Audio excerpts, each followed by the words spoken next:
আমাদের বাংলাদেশে সাম্প্রদায়িক সম্প্রীতি আছে না নাই? আবহমান কাল থেকে আমরা মুসলিম, হিন্দু, বৌদ্ধ, খ্রিস্টান, পাহাড়ি, নৃগোষ্ঠী মিলেমিশে একাকার, আমরা সবাই মিলে বাংলাদেশ। আওয়াজ করে বলেন ঠিক কিনা? আমাদের পারস্পরিক সম্প্রীতি, ভালোবাসা, সৌহার্দ্যপূর্ণ আচরণ, বোঝাপড়া এটা বেশ মজবুত। তবে মাঝে মাঝে আমাদের এই সম্প্রীতির ভেতরে অনেকে ফাটল ধরাতে চায়।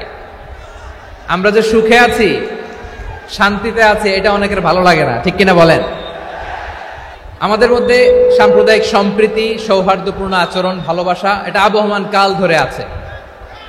তার প্রমাণ আমরা তাফসিরুল মাহফিলের আয়োজন করলে আমাদের হিন্দু ভাইরা ডিস্টার্ব করে না, ঠিক কিনা? এবং আমি যদি বলি হাত তোলেন, হিন্দু ধর্মের কারা কারা এসেছেন, কত শত কত হাজার যে হাত উঠবে, আপনি অবাক হয়ে যাবেন। আমি চাচ্ছি না হাত উঠাতে।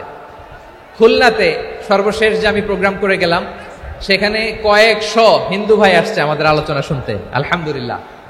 অনেক বৌদ্ধরা আসে, অনেক খ্রিস্টানরা আসে। এবার সফরেও অনেক হিন্দু ভাইরা আমার সাথে দেখা করেছে। তারা বলেছে, হুজুর আমরা আপনার আলোচনা শুনি, আলহামদুলিল্লাহ বলেন। So it's our responsibility to present our religion to our non Muslim brothers and sisters. আমাদের অমুসলিম ভাই বোনদের কাছে ইসলামের সৌন্দর্য তুলে ধরা এটা আমাদের দায়িত্ব। We all are the ambassador of Islam. আমরা প্রত্যেকে দায়িত্বশীল, আমরা প্রত্যেকে এক একজন ইসলামের অ্যাম্বাসেডর, আলহামদুলিল্লাহ বলেন। এজন্য এমন ভাবে দ্য বিউটি অফ ইসলাম, ইসলামের সৌন্দর্য আমাদেরকে ফুটিয়ে তুলতে হবে, যাতে করে নন মুসলিমরা শাহাদা পড়ে, কালিমা পড়ে মুসলমান হয়ে যায়। অনেক নন মুসলিম ভাই বোন আমাদের হাতে শাহাদা পড়ে, কালিমা পড়ে মুসলমান হয়েছে, অনেক। সো আমরা যেন ইসলামের বিউটিটাকে তুলে ধরতে পারি, এবং এই যে সম্প্রীতি, এটাকে যেন আমরা অটুট রাখতে পারি। আদতে আদতে বাংলাদেশের ইতিহাস বলে আমাদের দেশে কোনো দাঙ্গা নাই, আছে? লালমনিরহাটের ভাইয়ের আওয়াজ করে বলেন, আমাদের দেশে হিন্দু মুসলিম দাঙ্গা আছে? আমরা ভাই ভাই, আওয়াজ করে বলুন তো, আমরা কি ভাই ভাই? কিন্তু কিছু দুষ্ট লোক আছে, তারা আমাদের সম্পর্কের মধ্যে ফাটল ধরাতে চায়, ঠিক কিনা বলেন? মাঝে মাঝে ঝগড়া লাগাতে চায়। দেখবেন পত্রপত্রিকায় দেখা যায় বিভিন্ন ধর্মীয় উপাসনালয়গুলোতে হামলা চালানো হয়। এগুলো রাজনৈতিক উদ্দেশ্য প্রণোদিত, এগুলোর সাথে ইসলামের কোনো সম্পর্ক নাই। এজন্য এই দুর্বৃত্তদের ব্যাপারে আমাদের সাবধান থাকতে হবে। আমরা সবসময় যেমনি ঐক্যবদ্ধ, ইউনাইটেড, আমরা যদি এরকম ইউনাইটেড থাকি, এই সমস্ত দুর্বৃত্তদের কালো হাত ভেঙে দিতে আমাদের 1 ঘন্টাও লাগবে না। চিল্লায় বলো ঠিক কিনা? আমরা সংঘবদ্ধ থাকবো। এই যে আমাদের পিসফুল কোএক্সিস্টেন্স, শান্তিপূর্ণ সহাবস্থান, যেদিন হিন্দুদের পূজা অনুষ্ঠান, আমরা ওই দিন তাফসির মাহফিল করি না, ঠিক কিনা বলেন? যেদিন আমাদের তাফসিরুল কোরআনের প্রোগ্রাম, ওই দিন আমাদের হিন্দু ভাইরা ডিস্টার্ব করে না, সুবহানাল্লাহ। হিন্দুদের পূজা অনুষ্ঠানে মাদ্রাসার ছাত্র যে পাহারা দেয়, গোটা বিশ্বে এরকম দৃষ্টান্ত নজির বিরল, ঠিক কিনা বলেন? আইন শৃঙ্খলা বাহিনীর পাশাপাশি মাদ্রাসার ছাত্ররা যে সেখানে পাহারা দেয়, গোটা পৃথিবীতে এই দৃষ্টান্ত আপনি পাবেন। মাদ্রাসার ছাত্ররা, তারা তো কোরআনের ধারক, তারা হাদিসের ধারক, তারা কেন মন্দির পাহারা দিবে? এই সম্প্রীতিকে ধরে রাখার জন্য, এই সৌহার্দ্যকে ধরে রাখার জন্য, আমাদের পারস্পরিক ভালোবাসাকে অটুট রাখার জন্য। আওয়াজ করে বলতে হবে ঠিক কিনা? এখন বলেন, আমাদের এই ভালোবাসা অটুট থাক, আমরা চাই কি চাই না? আমরা হিন্দু মুসলিম মিলেমিশে শান্তিপূর্ণ সহাবস্থান, সাম্প্রদায়িক সম্প্রীতি, লালমনিরহাটের ভাইয়ের আওয়াজ করে বলুন, এই সাম্প্রদায়িক সম্প্রীতি আমরা চাই কি চাই না? আল্লাহ এই দেশকে তুমি বরকতময় করো, বাংলাদেশকে তুমি শান্তিময় করো। আওয়াজ করে সবাই বলেন আমিন। প্রিয় ভাইরা, আমি বলেছিলাম আমার আলোচনার বিষয় হচ্ছে শান্তিপূর্ণ সহাবস্থান, সাম্প্রদায়িক সম্প্রীতি। আমরা দেখব ইসলাম আমাদেরকে কি কি দিক নির্দেশনা দেয়। কান দুটো আমার দিকে করে রাখেন, আমি এখনো উঠে যাব, হাত নাড়ায় লাভ নাই, আমি উঠে যাব। তাকায় থাকো আর কান খাড়া, আওয়াজ হবে না। হ্যাঁ, মাশাআল্লাহ মাশাআল্লাহ, ঠিক আছে। আমরা দেখব যে রাসূল সাল্লাল্লাহু আলাইহি ওয়াসাল্লাম এই পিসফুল কোএক্সিস্টেন্সের জন্য আমাদের কি শিখিয়েছেন, কি কি গাইডলাইন দিয়েছেন। আমরা 1, 2, 3, 4 করে এগুলো আপনাদের সাথে শেয়ার করব। আমি আপনাদের খেদমতে সূরাতুল আনআমের 108 নম্বর আয়াত তেলাওয়াত করেছি। এখানে আল্লাহ রাব্বুল ইজ্জা ওয়াল জালাল তিনি ইরশাদ করছেন, ولا تسبوا الذين يدعون من دون الله فيسبوا الله عدوا بغير علم كذلك زينا لكل أمة عملهم ثم إلى ربهم مرجعهم فينبئهم بما كانوا يعملون رب العالمين বলেন গোলাম ও আমার ইমানদার বান্দারা শোনো শোনো লা তাসুবুল্লাযীনা ইয়াদউনা মিন দুনিল্লাহ ফায়াসুবুল্লাহা আদওয়াম বিগাইরি ইলম আল্লাহ বলেন ও বিশ্বাসীরা শোনো যারা আল্লাহকে বেছে নেকে দেব দেবীর পূজা করে অন্য উপাস্যের পূজা করে তাদেরকে ডাকে ওই দেবতাদেরকে তোমরা গালি দিও না যদি ওই দেবতাদেরকে গালি দাও তাহলে ভুলবশত শত্রুতাবশত তারা তোমাদের রব আল্লাহকে গালি দেবে ঠিক কি না তোমরা যদি তাদের দেবতাদের গালি দাও ওরা রেগে তোমার আল্লাহরে গালি দিবে রব্বুল আলামিন বলেন খবরদার বিশ্বাসীরা আল্লাহ ছাড়া যারা অন্যান্য উপাস্যদেরকে ডাকে দেবতাদেরকে ডাকে তাদেরকে তোমরা গালি দিও না ওই সমস্ত দেবতাদেরকে যদি তোমরা গালি দাও তাহলে তারা আল্লাহকে গালি দিবে ঠিক কিনা বলেন আমরা দেবতাদের গালি দিলে ওরা আল্লাহকে গালি দিবে রব্বুল আলামিন বলেন খবরদার দেবতাদেরকে গালি দিও না তাহলে ওরা তোমার রব আল্লাহরে গালি দেবে প্রতিটি জাতির জন্য তাদের কাজকে আমি আল্লাহ সুশোভিত করে রেখেছি তারা সবাই একদিন আমার কাছেই ফিরে আসবে এরপর আমি রব্বুল আলামিন তাদের আমলনামা তাদেরকে জানিয়ে দেব সুবহানাল্লাহ পড়েন অন্য ধর্মের দেবতাদেরকে যে গালি দেয়া যাবে না এই আদেশটা কার আরো জোরে বলুন কার গালি দিবেন কোন দেবতাকে দিবেন যদি দেন তাহলে ওরা আল্লাহরে গালি দিবে তাহলে আল্লাহরে গালি খাওয়াইলো কে আপনি ঠিক কিনা বলেন আমি আল্লাহকে গালি খাওয়ানোর কারণ হলাম কারণ আমি যদি গালি না দিতাম ওরা আমার রবকে গালি দিত না আওয়াজ করে বলেন ঠিক কিনা তাহলে প্রিয় ভাইয়েরা ইসলাম আমাদেরকে শিখায় সূরাতুল আনআমের 108 নম্বর আয়াত থেকে আমরা বুঝলাম কোন ধর্মকে ছোট করা যাবে না অন্য ধর্মকে ছোট করা মানে ইসলামকে ছোট করা অন্য ধর্মের দেবতাকে গালি দেওয়া মানে আল্লাহকে গালি খাওয়ানো আওয়াজ করে বলেন ঠিক কিনা খবরদার এটা করা যাবে না আর অন্য ধর্মের দেবতাকে যদি আপনি গালি দেন ওরা ইসলাম থেকে দূরে সরে যাবে যাও ইসলামের প্রতি আকৃষ্ট হয়েছিল আর কোনোদিন ইসলামের ধারে কাছে আসবে না আওয়াজ করে বলেন ঠিক কিনা গালি দিব না বরং ইসলামের beauty the beauty of Islam ইসলামের সৌন্দর্যকে আমরা তুলে ধরব আমরা যদি বিশ্বনবী সাল্লাল্লাহু আলাইহি ওয়াসাল্লামের জীবনের দিকে তাকাই তাহলে আমি দেখব বিষ্ণু ইসলাম মক্কাতে কিংবা মদিনাতে অন্য ধর্মের লোকদের সাথে খুব পিসফুলি লাইফ লিড করেছেন হোক মুশরিক হোক খ্রিস্টান হোক ইহুদি বিশ্বনবী সবার সাথে মিলেমিশে ছিলেন আলহামদুলিল্লাহ বলেন ইসলাম হচ্ছে পিসফুল রিলিজিয়ান অন্য ধর্মের প্রতি সহনশীলতার সবক ইসলাম আমাদেরকে দেয় কিন্তু প্রতিটি মুসলিমের এটা মনে রাখতে হবে আল্লাহর কাছে পছন্দনীয় গ্রহণযোগ্য ধর্ম জীবনাদর্শ একটি সেটা হচ্ছে ইসলাম আওয়াজ করে বলেন সেটা কি লালমনিরহাটের ভাইয়েরা আওয়াজ করে বলুন আল্লাহর কাছে মনোনীত ধর্ম একটি সেটা কি এজন্য রব্বুল আলামিন বলেন ইন্নাদ-দীনা ইনদাল্লাহিল ইসলাম আল্লাহর কাছে মনোনীত গ্রহণযোগ্য অ্যাকসেপ্টেড ধর্ম মতাদর্শ একটা সেটা হলো ইসলাম ইসলাম ছাড়া অন্য কোন ধর্ম যদি কেউ তালাশ করে তার ওই ধর্ম আল্লাহ গ্রহণ করবে না ওমাইয়াবতাগি গায়রাল ইসলামি দীনান ফালাই ইউকবালা মিন ওয়া হুয়া ফিল আখিরাতি মিনাল খাসিরিন Whoever seek anything except Islam, that won't be accepted from him, and he will be loser in the day of judgment. কিয়ামতের দিন ইসলাম ছাড়া কেউ যদি অন্য কোনো ধর্ম তালাশ করেছে দুনিয়াতে তার এই মতাদর্শ গ্রহণ করা হবে না, and he will be loser. সে হবে লুজার, ক্ষতিগ্রস্ত, হাই হাই কোম্পানির ম্যানেজার। ওর আমও শেষ, সালাও শেষ। আওয়াজ করে বলেন ঠিক কি না? এজন্য ইসলাম পেয়ে আমরা খুশি না বেজার? প্রত্যেক নামাজ শেষে আমরা আল্লাহরে বলি, আল্লাহ রাদিতু বিল্লাহি রাব্বা ওয়া বিল ইসলামি দীনা ওয়া বি মুহাম্মাদিন নাবিয়ান ওয়া রাসূলা। ও আল্লাহ তোমারে রব হিসেবে পেয়ে আমরা খুশি, ও আল্লাহ ইসলামকে ধর্ম হিসেবে পেয়ে আমরা খুশি, বিশ্বনবীকে আমাদের রাসূল পেয়ে আমরা খুশি। ঠিক কিনা বলে? ইসলাম ছাড়া অন্য কোনো ধর্ম আমরা গ্রহণ করব না। ঠিক কিনা বলেন? আল্লাহর কাছে অ্যাকসেপ্টেড রিলিজিয়ান একটা, সেটা ইসলাম।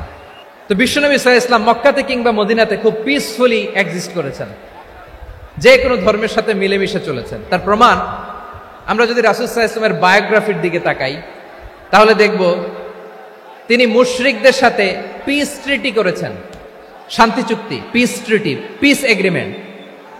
আপনারা হুদাইবিয়ার সন্ধির নাম শুনেছেন? আমার লালমনিরহাটের কলিজার টুকরা ভাইয়েরা, হুদাইবিয়ার সন্ধির নাম আপনারা শোনেন নাই? 6ষ্ঠ হিজরিতে বিষ্ণু ঈসা ইসলাম মুশরিকদের সাথে এই ট্রিটি করেছেন, চুক্তি। কাদের সাথে? মুশরিকদের সাথে। আমরা তো মুসলমান বসতে পারি না, আমরা দুই মুসলিম ভাই একসাথে বসে চা খেতে পারি না, গল্প করতে পারি না। বিষ্ণু ঈসা ইসলাম মুশরিকদের সাথে ট্রিটি করেছেন, হুদাইবিয়ার সন্ধি। এই সন্ধির আগে মক্কা থেকে কেউ মদিনায় যেতে পারে না, মদিনা থেকে কেউ মক্কায় যেতে পারে না। কিন্তু এই সন্ধির পরে ট্রাফিক স্বাভাবিক হয়ে গেল, মক্কার লোকেরা মদিনায় আসতে পারে, মদিনার লোকেরা মক্কায় আসতে পারে। এটাকে বলে সুলহে Hudaybiyyah, the peace agreement of Hudaybiyyah, শান্তি চুক্তি। আমরা পৃথিবীতে এখন অনেক শান্তি চুক্তির নাম শুনি, এগুলো সব the piece treaty of Hudaibiya থেকে কপি করা। আল্লাহু আকবার।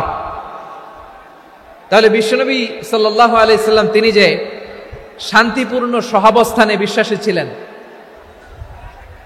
মুসলমানেরা যে অন্য ধর্মের প্রতি সহনশীল, তার প্রমাণ হচ্ছে এই পিস ট্রিটি।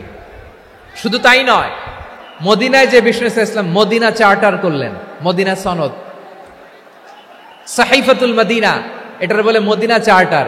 যে ওয়েস্টে, ইউরোপে, আমেরিকাতে তারা অনেক চার্টার করে, এই সব চার্টার মদিনা চার্টার থেকে কপি করা। আওয়াজ করে পড়েন সুবহানাল্লাহ। বিষ্ণু ইসলাম মদিনায় গেলেন, মদিনাতে মুসলিম, মুশরিক, ইয়াহুদি, এই 3 ধর্মের লোক মিলে সব স্টেক হোল্ডার যারা আছে সবাইকে নিয়ে বিষ্ণু ইসলাম মদিনা চার্টার করলেন, মদিনা সনদ। পড়েন সুবহানাল্লাহ। শুধু তাই নয়, মক্কাতে বিশ্বনবী পিস এগ্রিমেন্ট করলেন, শান্তি চুক্তি মুশরিকদের সাথে। মদিনাতে যে বিশ্বনবী মদিনা চার্টার করলেন, মদিনা সনদ করলেন ইহুদিদের সাথে। আবার মদিনাতে বিশ্বনবী ইহুদিদের সাথে পিস ডায়ালগ করলেন, ইন্টারফেথ ডায়ালগ করলেন, আন্তধর্মীয় সংলাপ করলেন। যেই সংলাপের মূল ভিত্তি ছিল তাওহীদ। মূল ভিত্তি ছিল কি? তাওহীদ। বিশ্বনবী ইহুদিদেরকে ডাকলেন, আহ্বান করলেন, কুল ইয়া আহলাল কিতাবি তাআলাউ ইলা কালিমাতিন সাওয়াইন বাইনানা ওয়া বাইনাকুম আল্লা না'বুদা ইল্লাল্লাহ ولا نشرك به شيئا ولا يتخذ بعضنا بعضا أربابا من دون الله فإن تولوا فقولوا اشهدوا بأننا مسلمون سبحان الله পড়েন। বিশ্বনবী মদিনার ইহুদিদের ডেকে বললেন, ও ইহুদিরা, শোনো শোনো, আসো এমন একটা আদর্শের প্রশ্নে আমরা একত্রিত হই, যে আদর্শের প্রচার তোমাদের নবীরাও করেছে, আমিও করি, যে আদর্শের কথা তোমাদের পবিত্র ধর্মগ্রন্থগুলোতে আছে, আমার কোরআনেও আছে। সেটা হলো তাওহীদ। আমরা এক আল্লাহ ছাড়া কারো ইবাদত করব না, আল্লাহর সাথে কাউরে শরীক করব না, আল্লাহ ছাড়া কাউরে রব মানব না। পড়েন সুবহানাল্লাহ। তাহলে আমার প্রিয় লালমনিরহাটের ভাইরা, মদিনাতে যে তিনি মদিনা চার্টার করলেন, মদিনা সনদ, পিস ডায়ালগ করলেন, শান্তির সংলাপ, ইন্টারফেথ ডায়ালগ করলেন, আন্তধর্মীয় সংলাপ, যার ভিত্তি ছিল তাওহীদ। সুবহানাল্লাহ পড়েন। তাহলে অন্য ধর্মের প্রতি সব সময় ইসলাম সহনশীল, টলারেন্স। যদি আপনি দেখতে চান ইসলামের নবী বিশ্ব নবীর দিকে তাকান, ঠিক কিনা বলেন? আমরা তো সংখ্যালঘুদের রাইটস প্রোটেক্ট করার জন্য কত আইন বানাই, কত বৈঠক করি, কত সংবাদ সম্মেলন করি। বিষ্ণু সাল্লাল্লাহু আলাইহি ওয়াসাল্লাম সংখ্যালঘুদের রাইটসের ব্যাপারে, অধিকারের ব্যাপারে যে কথা বলেছেন, শুনলে আপনি অবাক হয়ে যাবেন। বিশ্বনবী বলেন, আলা মান যালামা মুআহাদান আও ইনতাকাসাহু আও কাল্লাফাহু ফাওকা তাআতিহি আও কাল্লাফাহু ফাওকা তাকাতিহি আও আখাযা মিনহু শাইআন বিগাইরি তিবি নাফসিন ওয়া আনা হাজিজুহু ইয়াউমাল কিয়ামা। খবরদার, জেনে রাখো, কেউ যদি কোনো সংখ্যালঘুর উপরে অত্যাচার করে, কোন সংখ্যালঘুর প্রাপ্য থেকে যদি কেউ কাউকে ঠকায়, কোন সংখ্যালঘুর সম্পদ যদি কেউ জোর করে কেড়ে নেয়, আমি কিয়ামতের দিন বিশ্বনবী ওই সংখ্যালঘুর পক্ষে আর ওই মুসলমানদের বিপক্ষে বাদী হয়ে দাঁড়াবো। সুবহানাল্লাহ বলতে পারলেন না?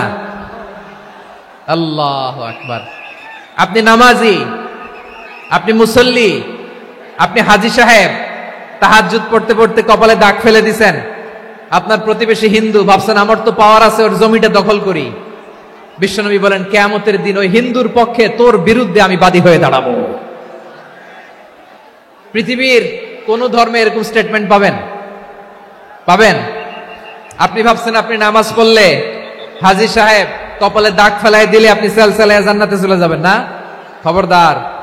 বিশ্বনবী বলেন কোন সংখ্যালঘুর উপর যদি কেউ আক্রমণ করে, তার প্রাপ্য তাকে না দিয়ে যদি তাকে ঠকায়, তার উপর জুলুম করে, তার সম্পদ যদি কেড়ে নেয়, আমি নবী, তুমি মুসলিম হইতে পারো, মুসল্লি হইতে পারো, তার পক্ষে তোমার বিপক্ষে আল্লাহর দরবারে বাদী হয়ে দাঁড়াবো। আচ্ছা লালমনিরহাটের ভাইরা, বিশ্বনবী যদি কিয়ামতের দিন কারো বিপক্ষে দাঁড়ায়, ও তো সেলসেলায়া জান্নাতি, তাই না? জান্নাতি না? যে নবীর সুপারিশ ছাড়া জান্নাতের গেটও দেখা যাবে না, ওই নবী যদি বলে তোর বিপক্ষে আমি বাদী হয়ে দাঁড়াবো, ওই জান্নাতে আর ঢোকার কোনো সুযোগ আমাদের থাকবে? এখানেই শেষ না আমার প্রিয় লালমনিরহাটের ভাইয়েরা, এখানেই শেষ নয়। বিশ্বনবী বলেন মান কাতালা মুআহাদান, বুখারীর বর্ণনা, মান কাতালা মুআহাদান লাম ইয়ারাহ রাইহাতাল জান্নাহ। অন্যায় ভাবে কোন মুসলিম যদি কোন সংখ্যালঘুরে হত্যা করে, জান্নাতে যাওয়া তো দূরের কথা, ওই মুসলিম জান্নাতের ঘ্রাণও পাবে না। সেই বুখারীর বর্ণনা, মান কাতালা মুআহাদান লাম ইয়ারাহ রাইহাতাল জান্নাহ ওয়া ইন্না রিহাহা লা ইউজাদু মিন মাসিরাতি 40 আমা। যে জান্নাতের ঘ্রাণ 40 বছর দূরের রাস্তা থেকেই পাওয়া যায়। সুবহানাল্লাহ পড়েন। প্রিয় ভাইরা, এখান থেকে জান্নাতে পৌঁছতে লাগবে 40 বছর। এত দূর। কত বছর? সবাই বলেন কত বছর? এখান থেকে জান্নাতে পৌঁছতে লাগবে 40 বছর। এত দূরে থাকতেই জান্নাতের ঘ্রাণ আপনার নাকে এসে ধাক্কা মারবে। বিশ্বনবী বলেন যে ব্যক্তি কোন সংখ্যালঘুকে হত্যা করে, জান্নাতে তো ঢুকতে পারবেই না, জান্নাতের ঘ্রাণও তার নাকে লাগবে না। পড়েন নাউযুবিল্লাহ। তাহলে সংখ্যালঘুদের ব্যাপারে ইসলামে অধিকার দেয়া আছে না নাই? লালমনিরহাটের ভাইয়ের আওয়াজ করে বলেন, আমার সংখ্যালঘু হিন্দু ভাইদের রাইটস, অধিকার আমাদের ইসলামে প্রোটেক্টেড আছে না নাই? এখানেই শেষ না। বিষ্ণু ইসলাম আপনার অমুসলিম প্রতিবেশীর সাথে ভালো আচরণ করতে বলেছে। আমাদের হয় না এটা মুসলিম পাড়া, ওটা বৌদ্ধ পাড়া, হয় না? অনেক সময় হয় না এটা আমাদের মুসলিম পাড়া, ওইটা হিন্দু পাড়া, এরকম আছে না নাই? লালমনিরহাটে নাই না? আছে? হিন্দু যদি আপনার প্রতিবেশী হয় কি করবেন? ওর কষ্ট দিবেন নাকি? কেন? ও তো হিন্দু, ও তো আমার আল্লাহরে ডাকে না, ওরে কষ্ট দিলে জায়েজ হবে না? খবরদার। বিষ্ণু ইসলাম বলেন মান কানা ইউমিনু বিল্লাহ ওয়াল ইয়াউমিল আখির ফালিউকরিম জারাহ। যে আল্লাহ বিশ্বাস করে আর আখিরাতে বিশ্বাস করে, সেজন্য প্রতিবেশীর সাথে ভালো আচরণ করে। সুবহানাল্লাহ। কলিজা জুড়ায় যায় না আমার নবীর কথাগুলো শুনলে? যে আল্লাহ বিশ্বাস করে, যে আখিরাতে বিশ্বাস করে, সেজন্য প্রতিবেশীর সাথে ভালো আচরণ করে। এখানে বলছে মুসলিম প্রতিবেশী বলছে, নামাজি প্রতিবেশী বলছে, আল্লাহওয়ালা প্রতিবেশী বলছে না। প্রতিবেশী আস্তিক হোক নাস্তিক হোক, প্রতিবেশী মুমিন হোক মুশরিক হোক, প্রতিবেশী হইলেই তার সাথে ভালো আচরণের দরকার আছে না নাই? আমার প্রিয় লালমনিরহাটের ভাইয়েরা, বিষ্ণু ইসলাম ওনার ইহুদি প্রতিবেশীদের দেখাশোনা করতেন। আওয়াজ না শোনা যাক, আমারও তো দেখা যায়, আমারও তো দেখা যায়। তাকায় থাকেন, তাকায় থাকলে সওয়াব হবে। কোরআনের কথা যেখান থেকে হয় এদিকে তাকায় থাকলেই বরকত। তাকায় থাকেন। জি জি, মাইক, আমি তার মাইক ঠিক করতে আসি না এদিকে, এই মাইক ঠিক করব, ওই মাইক ঠিক করব, ওদিকে পাইলট বলবে হুজুর চলে আসেন, জি বসুন বসুন, মাশাআল্লাহ, হ্যাঁ খুব শান্ত, ঠিক আছে। পুলিশ ভাইরা না খেয়ে দিনরাত আপনারা যাতে সুশৃঙ্খল একটা প্রোগ্রাম উপহার পান এটাই চেষ্টা করতেছে, আপনাদেরকে কষ্ট দিতে আসে নাই, একটু একটু সহযোগিতা করেন, জি মাশাআল্লাহ, হ্যাঁ ঠিক আছে। আমার প্রিয় ভাইরা, প্রতিবেশী আস্তিক হোক নাস্তিক হোক, মুসলিম হোক হিন্দু হোক, তার সাথে ভালো আচরণ করতে হবে। বিষ্ণু ঈসা ইসলাম ওনার ইহুদি প্রতিবেশীর বাসায় যেতেন। কোন প্রতিবেশী? ইহুদি।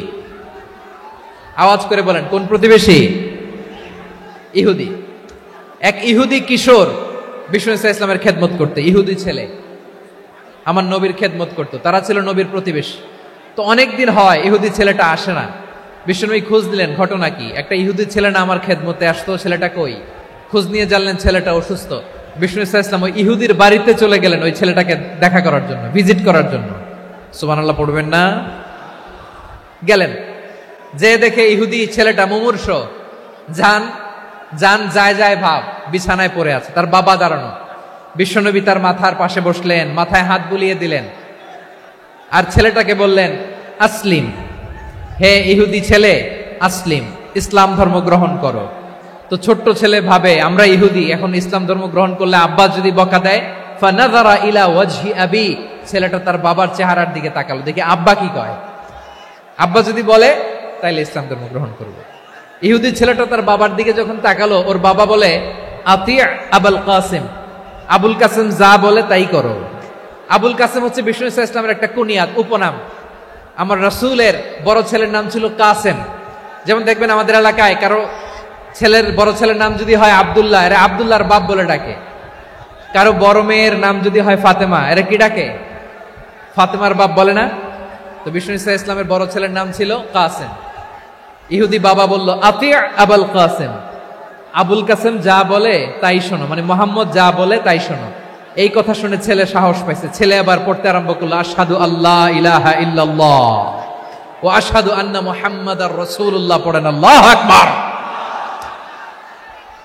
বিশ্বনবীর আহ্বান শুনে ওই আহ্বানে সাড়া দিয়ে ইহুদি ছেলে শাহাদা পড়ে মুসলমান হয়ে গেল। তার হৃদয়টারে ঈমানের নূর দিয়ে আলোকিত করে দিল কে? প্রিয় ভাইরা, এবার রাসূল সাল্লাল্লাহু আলাইহি ওয়াসাল্লাম বের হয়ে আসলেন ঘর থেকে, আর বললেন আলহামদুলিল্লাহিল্লাযী আনকাযাহু মিনান নার, প্রশংসা সে আল্লাহর যে আল্লাহ জাহান্নামে চলে যাচ্ছিল প্রায় এমন একটা লোককে মুহূর্তের মধ্যে কালেমায়ে শাহাদাতের বদৌলতে জান্নাতি বানায় দিলেন। আওয়াজ করে পড়েন সুবহানাল্লাহ। এই হাদিস থেকে আমরা কি শিখলাম? What is the moral of the story? এক নম্বর স্টোরি হলো, প্রতিবেশী ইহুদি হোক হিন্দু হোক, যাবেন, সুসম্পর্ক রাখবেন, উপহার দিবেন, বিপদে পাশে দাঁড়াবেন, তাইলেই তো আপনাদের প্রতি, মুসলমানদের প্রতি তারা আকৃষ্ট হবে, ঠিক কিনা বলেন? আপনি যদি হিন্দুদের সাথে বৌদ্ধদের সাথে নাই মিশেন, নাস্তিকের কাছে নাই যান, তো ইসলামের সৌন্দর্যটা ওরা বুঝবে কেমনে? আমার অনেক হিন্দু পরিচিত ভাই আছে, ওরা আমাদের ইফতারির প্রোগ্রামে এসে একসাথে ইফতারি করে।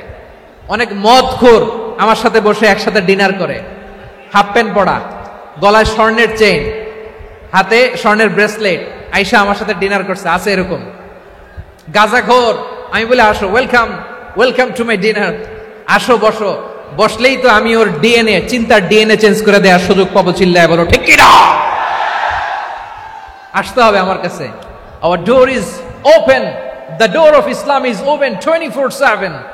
সব সময় আমাদের ইসলামের দরজা আমার অমুসলিম ভাইদের জন্য খোলা আছে না নাই? এই হাদিস থেকে দুইটা শিক্ষা। এক নম্বর শিক্ষা, প্রতিবেশী মুসলিম হোক অমুসলিম হোক, যান, অসুস্থ হইলে একটু আপেল নিয়ে যান, আঙ্গুর নিয়ে যান, কমলা নিয়ে যান, তাদের সাথে ভালো আচরণ করেন। ইসলামের বিউটি দেখে, সৌন্দর্য দেখে অবাক হবে, নসিব ভালো হলে কোনোদিন কালিমা পড়ে মুসলমান হয়ে যাবে, ঠিক কিনা বলেন? তাহলে অমুসলিমের সাথে ভালো সম্পর্ক। বিশ্বনবী ইহুদির বাড়িতে গেলেন, ইহুদির বাড়ি, আর আমার মুসলমান ভাই আমার কাফের বলে, এরকম আছে না নাই? হ্যাঁ, মুসলিম মুসলিমরা দেখতে পারে না, সহ্য করতে পারে। বিশ্বনবী সাল্লাল্লাহু আলাইহি ওয়াসাল্লাম ইহুদির বাড়িতে গেলেন, এটা একটা শিক্ষা। আচ্ছা, দুই নম্বর শিক্ষা হলো, বিশ্বনবী সাল্লাল্লাহু আলাইহি ওয়াসাল্লামের খাদেম ছিল ইহুদি, এতদিন খেদমত করলো, একদিনও বিশ্বনবী ওরা কালিমার দাওয়াত দেয় নাই। কারণ কি? বিশ্বনবী একটা ভালো সময়ের অপেক্ষা করতেছিলেন, প্রপার টাইমিং। দাঈর কাজ হচ্ছে দাঈ ইলাল্লাহ, সে হচ্ছে সুযোগ সন্ধানী। দায়ী সুযোগ খোঁজে, কখন দাওয়া দিলে ব্যাটে বলে হবে, ঝোপ বোঝে কোপ মারে, ঠিক কিনা বলেন? বিষ্ণু ইসলাম ভালো সময়ের অপেক্ষা করতেছিলেন, দেখি ভালো সময় আসুক আসুক আসুক আসুক। আস্তে আস্তে এমন সময় আসছে, ছেলে এবার মুমূর্ষ। অসুস্থ ব্যক্তির হৃদয় অত্যন্ত নরম থাকে। হসপিটালে যখন কেউ যায় তার হৃদয়টা বড্ড নরম থাকে, মৃত্যুর ভয়ে তার অন্তরটা নরম থাকে, ঠিক কিনা বলেন? এই প্রপার টাইমিং এর অপেক্ষা করতেছিলেন। যখনই টাইমিং পেয়েছেন দাওয়াত দিলেন, পড়ো লা ইলাহা ইল্লাল্লাহ, সুবহানাল্লাহ পড়েন সবাই। তাহলে ইসলাম অমুসলিম প্রতিবেশীর সাথে ভালো আচরণ করতে বলে। ইসলাম অমুসলিম মাতা পিতার সাথেও ভালো আচরণ করতে বলে। মাতা পিতা যদি অমুসলিম হয় তারে ফেলে দিতে পারবেন? পারবেন? পারবেন? আমার লালমনিরহাটের ভাইরা, অনেক হিন্দু ছেলে আমাদের হাতে শাহাদা পড়ে মুসলিম হয়, কিন্তু ওর মা মুসলমান হয় নাই, বাবাও হয় নাই। এরকম আছে না নাই? তো ও হয়েছে মুসলিম, মা বাপ হিন্দু, এখন মা বাপ কি বাদ? হ্যাঁ, মা বাপ বাদ দেয়া যাবে? যেই মা আপনারে 9 মাস 8 মাস পেটে ধারণ করলো, আপনার মায়ের নার ছেঁড়া ধন, আপনি ওই মারে বাদ দিতে পারবেন? যে মায়ের বুকের তাজা দুধ খেয়ে আপনি আজকে বাড়ন্ত তাজা তরতাজা, ওই মারে বাদ দেয়া যাবে? মায়ের এক ধারে দুধের দাম, কাটিয়া গায়ের চাম, পাপুষ বানাইলে ঋণের শোধ হবে না, এমন দরদি ভাবে কেউ হবে না আমার মাহা গো, ঠিক কিনা? মাকে তো বাদ দেয়া যায় না। وَقَضَى رَبُّكَ أَلَّا تَعْبُدُوا إِلَّا إِيَّاهُ وَبِالْوَالِدَيْنِ إِحْسَانًا। আল্লাহ বলে অবধারিত দুইটা ভার্ডিক্ট তোমাদের জন্য, এক আল্লাহর ইবাদত করবা আর মা বাবার প্রতি ইহসান করবা। আদেশটা কার? মা বাবার প্রতি ইহসান করতে হবে। আমার মা হিন্দু হোক ভালো আচরণ করতে হবে, বৌদ্ধ হোক ভালো আচরণ করতে হবে। আমার যে সমস্ত হিন্দু ভাইয়েরা মুসলিম হয়েছ, তোমাদের মা বাবা এখনো মুসলমান হয় নাই, তাদের সাথে ভালো আচরণ করতে হবে। খেদমত নিজে করতে হবে অথবা খেদমতের ব্যবস্থা করাই দিতে হবে। মান্থলি যে খরচ লাগে এটা দিতে হবে। আরে তুমি এখন মুসলিম, তোমার মা বাবা হিন্দু, এখনই তো সুযোগ ইসলামের সৌন্দর্য দেখানো। এখন মা বাবা যদি দেখে আরে এটা হিন্দু থাকতে তো বদমাইশ ছিল, বেয়াদব ছিল, কি এমন ধর্ম সে গ্রহণ করলো যেটা গ্রহণের সাথে সাথে সে পাল্টে গেল? কি এমন ধর্ম সে গ্রহণ করেছে যেটা তার জীবনকে আলোকিত করে দিয়েছে? নসিব ভালো হইলে তারাও কালিমা পড়ে মুসলমান হয়ে যাবে। বিষ্ণু ইসলামের স্ত্রীর নাম ছিল আয়েশা রাদিয়াল্লাহু তাআলা আনহা, আবু বকর রাদিয়াল্লাহু তাআলা আনহুর মেয়ে। আবু বকর রাদিয়াল্লাহু তাআলা আনহুর আরেক মেয়ের নাম হচ্ছে আসমা। কি নাম? দুজনই আবু বকর রাদিয়াল্লাহু তাআলা আনহুর মেয়ে, আসমা আর আয়েশা। নাম দুইটা কেমন লাগে? আসমা নামটা কেমন লাগে? আয়েশা নামটা কেমন লাগে? লালমনিরহাটে অনাগত যদি কন্যা সন্তান হয়, যদি মনে চায় আসমা রেখে দিতে পারবেন, যদি মনে চায় আয়েশা রেখে দিয়েন। দেশে বিদেশে এয়ারপোর্টে রাস্তা ঘাটে শুধু বলে হুজুর একটা নাম দেন, আমার ছেলের একটা নাম দেন, মেয়ের একটা নাম দেন। তো আমার মনে আছে যশোরের 8 দিনের মাহফিলে আমি একটা দুইটা নাম দিয়েছিলাম। আজকে লালমনিরহাটের এই প্রোগ্রামে কন্যা সন্তান যদি হয় দুটা নাম দিলাম, আসমা কিংবা আয়েশা। ইনশাআল্লাহ পড়েন। দুজন বোন, এক মায়ের না, বাবা এক মা দুইজন। আয়েশা রাদিয়াল্লাহু তাআলা আনহার মায়ের নাম উম্মে রুমান, আর আসমা রাদিয়াল্লাহু তাআলা আনহার মায়ের নাম কুতাইলা বিনতে আব্দুল উজ্জা। আবু বকর রাদিয়াল্লাহু তাআলা আনহু 4টা বিয়ে করেছিলেন। তো একই ঘটনা ঘটেছে এই ফ্যামিলিতে। আসমা ইসলাম ধর্ম গ্রহণ করে মুসলিমা, কিন্তু তার মা কুতাইলা মুশরিকা। আওয়াজ করে বুঝে থাকলে বলেন, আসমার মা মুশরিকা। তার মানে মেয়ে মুসলিম, মা অমুসলিম। ভেজাল আছে না নাই? কিন্তু কুতাইলা আর ধৈর্য ধারণ করতে পারে না। নার ছেঁড়া ধন, কলিজার টুকরা ধন, কলিজার টুকরা সন্তান আসমারে দেখতে বড্ড মন চায়।